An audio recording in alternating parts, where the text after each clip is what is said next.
ভূত পেট দ্বারা প্রবাহিত একটি ভয়ের গল্প, শিকল বাঁধা ভূত, দ্বিতীয় পর্ব অর্থাৎ অন্তিম পর্ব। ভোরের আলো ফোটার সঙ্গে সঙ্গে গত রাতে ঠিক যেই জায়গা থেকে মূর্তিটা অদৃশ্য হয়ে গেছিল সেখানে এসে অনেক কিছু পর্যবেক্ষণে দৃষ্টি খুঁড়তে খুঁড়তে লক্ষ্য করতে লাগলেন, কিন্তু দিনের বেলায় কোনো কিছু তার অস্বাভাবিক মনে হলো না।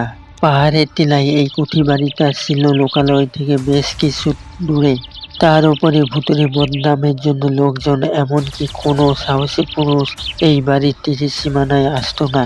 নির্জন নির্বন্ধ এই পরিবেশে দার্শনিক ভদ্রলোকটি আবার তন্ময় হয়ে গেলেন নিজের পড়াশোনায়।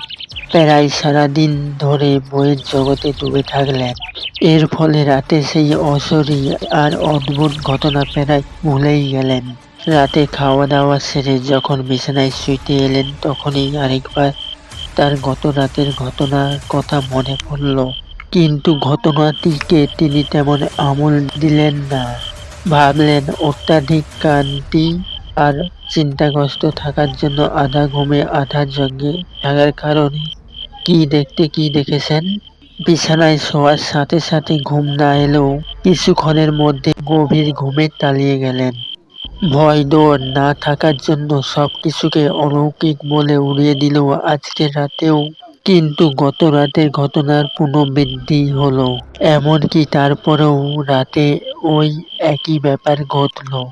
পরপর 3 রাত এইভাবে অশরীরী মূর্তির আবির্ভাব এবং এইভাবে হাত পা নেড়ে কিছু বলতে চাওয়ার চেষ্টা এবং এইভাবে ওখান থেকে এক জায়গায় এসে তার মিলিয়ে যাওয়া দার্শনিককে বেশ ভাবিয়ে তুললেন।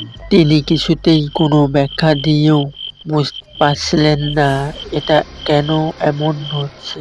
তিনি কিছুতেই কোনো ব্যাখ্যা দিয়েও বুঝতে পারছিলেন না এটা কেমন করে হচ্ছে, কিভাবে হচ্ছে।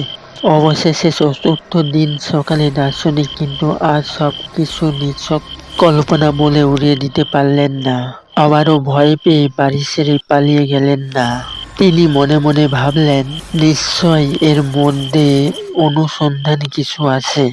সত্যি যদি কোনো অশরীরী পেট হয়ে থাকে তাহলে সে নিশ্চয় তাকে কিছু বলতে চাইছে। আর সবচেয়ে তাকে যেটা আকৃষ্ট করলো সেটা হচ্ছে উঠোনের ওই নির্দিষ্ট স্থানটি। কেনই বা প্রতি রাতে অদ্ভুত বিস্ময় আকৃতি ওই মূর্তি উঠানে ওই বিশেষ জায়গায় এসে হারিয়ে যাচ্ছে। তাহলে ওই জায়গাটিতে কি তাৎপর্য কিছু আছে? এর তদন্ত হওয়া প্রয়োজন। চতুর্থ দিন সকালের আলো ফোটার সঙ্গে সঙ্গে দার্শনিক বাড়িতে বসে রইলেন না, চলে গেলেন শহরে। প্রথমে তিনি যোগাযোগ করলেন স্থানীয় ম্যাজিস্ট্রেটের সাথে। সব কথা তাকে খুলে বললেন। অন্য কেউ হলে হয়তো ম্যাজিস্ট্রেট সাহেব পাগলের প্রলাপ বলে উড়িয়ে দিতেন, কিন্তু এই দার্শনিক ছিলেন বেশ নামী লোক। জ্ঞানী এবং বুদ্ধিমান হিসেবে তিনি বেশ পরিচিতি হয়েছিলেন সকলের কাছে।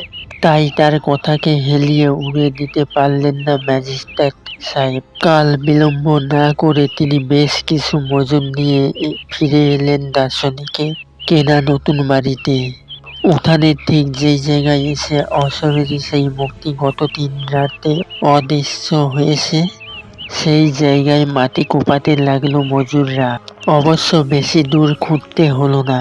সামান্য কয়েক হাত জমির নিচে পাওয়া গেল একটি আস্ত কঙ্কাল। কঙ্কালটির হাত পায়ে শিকল দিয়ে বাঁধা। শিকলে মোর্চা পরে পুরুষ হয়। পেট আত্মায় কোনোদিন বিশ্বাস ছিল না দার্শনিকের, কিন্তু সব ঘটনা চক্ষু করস করে তাকে বিস্ময় সীমানায় রইল না। ম্যাজিস্ট্রেট সাহেবের পরামর্শে ধর্মীয় নিয়মকানুন মেনে কঙ্কালটি যথাযথভাবে পুড়িয়ে দেওয়া হলো।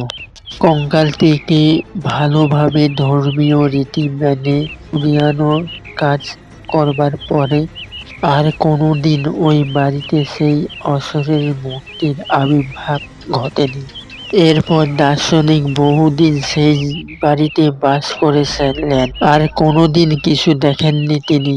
কিন্তু তিনি তবুও বাড়িটির ব্যাপারে খোঁজ খবর শুরু করলেন।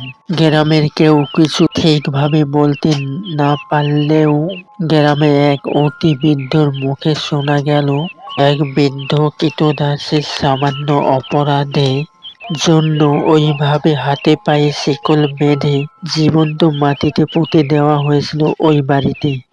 এ ঘটনা সত্য কি মিথ্যা জানার উপায় নেই, তবে দার্শনিক বুঝেছিলেন মৃত্যুর পরেও আত্মার আসা যাওয়া থাকে, আর সে আত্মা যদি অতৃপ্ত হয় তাহলে অশরীরী রূপ নিয়ে মানুষকে দেখা দিতে চায়, হয়তো বা সেই অতৃপ্তি আত্মা মুক্তির পথ খোঁজে।